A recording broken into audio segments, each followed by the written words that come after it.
Well, you should be afraid of taking risks and pursuing something meaningful. But you should be more afraid of staying where you are if it's making you miserable. It's a luxury to pursue what makes you happy. It's a moral obligation to pursue what you find meaningful. And that doesn't mean it's easy. You don't achieve worthwhile goals quickly or easily. They take time. They take struggle. They take relentless pursuit day in and day out. That's what it takes. I wish I had not waited 14 years. Somebody said, if you want to lose something, lose money.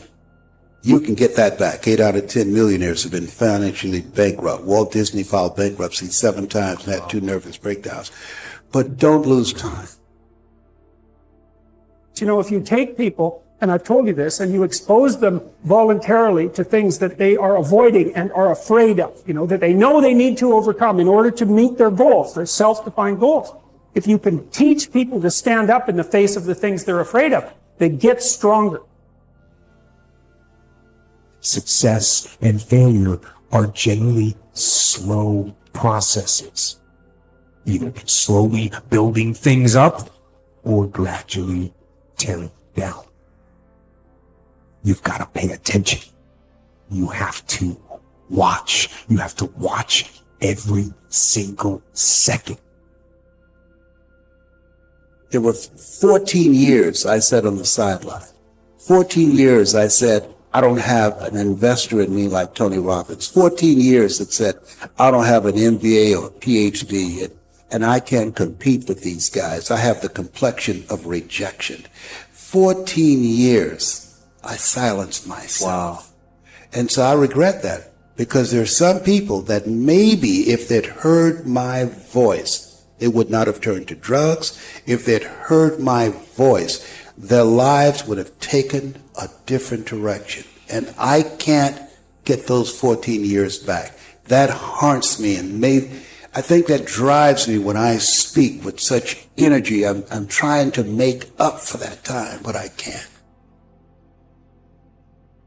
It's like the first thing you want to do is dispense with the idea that you get to have any permanent security outside of your ability to contend and adapt. You're paying a price by sitting there being miserable. Yeah, and if you're miserable in your job now and you change nothing, in 5 years you'll be much more miserable and you'll be a lot older. The clock is ticking. Because those seconds, they turn into minutes. And minutes turn into hours, and hours turn into days, and days turn into years. If for 10 years, if you didn't avoid doing what you knew you needed to do, by your own definitions, right, within the value structure that you've created, to the degree that you've done that, what would you be like? And so, that second that just went by, that counted. And so did that second. And so did that one. And in those precious seconds, you were either building or you were decaying. You were either gaining ground or you were losing ground in that second. And in every second. Every second counts. So make every second count.